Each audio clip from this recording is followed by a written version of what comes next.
Mobius Legends 2. We start out with a blue text box from someone saying that Mediotech from Sonic Riders ensures a safe, brighter future in Monopole City. So that's what that city's called? I thought it was called Future City, but this is much more believable. It used to be a regular town, but Mediotech upgraded it, creating hover highways and making work less of a hassle thanks to robots. Why would Eggman even try to get good PR when everyone knows he's pure evil? Then again, it worked for Ixis, but Eggman's not the type to be generous enough to help people with his robots and technology. They must have paid him for it. And why wouldn't they want to take advantage of him?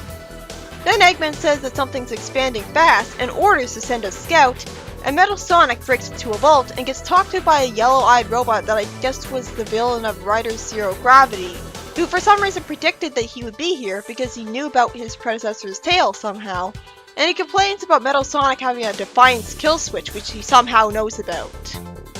I guess he's psychic. He then says that's not a deal breaker, and Metal Sonic ends up kidnapped by robots. Metal Sonic being kidnapped? That's refreshing. He wakes up in restraints and he's told that his Defiance kill switch was removed. So now he's got full free will, just like this robot. I guess he had free will from a glitch from sloppy programming on Eggman's part. Why him and not all the other robots that look like him? Wouldn't they all be programmed the same from copying and pasting the programming text? Metal Sonic is told that he'll be helped in his fight against Sonic as long as he helps him too. Then the robot says that he was more like just an advanced program. Wait, is he Adam? Well, now I'm glad the Mobius Legend stories are not canon to Sonic Online, because it makes no sense that he'd have survived up to now and not planned against Eggman in all that time. Though it was a cool concept, but since the story immediately ends to go switch to another one, it's really glaring that if they wanted to show off their writing talent, they should have just immediately started with Metal Sonic working with Adam, and we get to see their plan. Instead, we just get the intro, and that's all we'll ever see. In the next story, written by Sonic Wind Attack, we see Amy reflecting on how Metal Sally told her she was never her friend, and she reflects on her past, thinking that when she was a kid, she was just a nuisance, and insulting herself again as just being a spoiled brat who didn't understand anything when she tried to join the Freedom Fighters for the first time. She's showing real depth to her character by being insecure, aware of her own flaws and mistakes. Then we see how Sally comforted her with a hug when they both thought Sonic had died. After that, we see the aftermath of the slap, where Sally has refreshingly great art compared to the canon issue where it happened, and I love seeing that SPO had to hold Amy back from chasing after Sally in a rage for outbursts, which we should have seen in that issue. Amy thinks about how she had felt like everything she thought she knew about Sally was a lie, and she was just a spoiled brat like she used to be. I wonder if this is the writer making her a mouthpiece for talking about how she used to feel about why am I assuming it's a she? About how he used to feel when he read that issue for the first time. Because it makes sense that Amy would feel this way, but fortunately her narration proceeds to explain that she knows now why Sally reacted the way she did. So it's good writing, not vilifying Sally or anything. If anything, it's kind of like it's debunking the people who would think that way. As Amy thinks about how Sally was just scared of losing Sonic. Yeah, as she blatantly said in that issue. And the story ends right after that. Well, that was pointless. I already know that Amy and Sally are friends.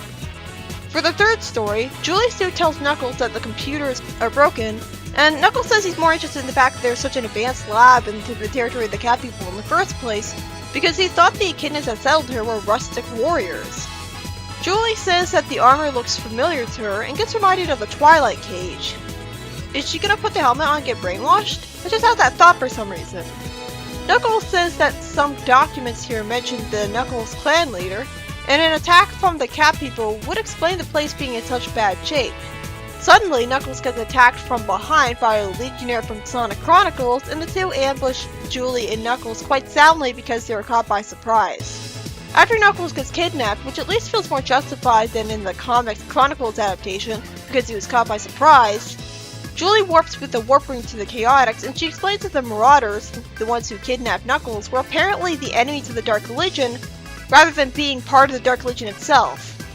I guess they formed from a group that split off from the Dark Legion rebelliously to be independent, only to want to do the exact same things as them anyways, making their independence worthless. That would explain why they're echidnas. Julie says that they should contact the Nanite City for help, and she wants to finally get some answers from people she's never met before with no connection with her.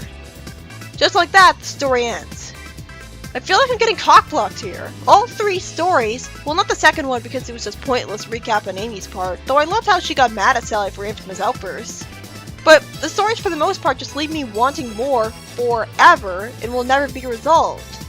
If the point is that they're test stories, then they should have had the first story start out right away with Metal Sonic teamed up with Adam and showed us his whole plan. Don't just show us the beginning. That doesn't show anything. The third story was just a redo of Knuckles getting kidnapped before Sonic Chronicles, so totally pointless, only with the confusing revelation that the Knuckles clan had an advanced lab in the Cat Country. Also, Julie Sue says she doesn't remember much of her time in the Twilight Cage. How? That's a convenient write around to explain why she doesn't tell anyone all about her time in it, which I really would have liked to know about since I can't imagine the Dark Legion not being on Mobius and doing their thing. What were they doing before that point? But apparently Julie doesn't remember, but does remember that they had the Marauders as their old enemies. So it was pointless as well, and I can assume that it would have just led to Chronicles' exact plot anyways. If the point is that they're just test stories, don't write it like it's the start of a big arc. That's just stupid. Write it like the comic is episodic again, and it's just one self-contained story that can fully fit in the amount of space it's given. It's just common sense, rather than making people feel gypped by one-shots to end on cliffhangers.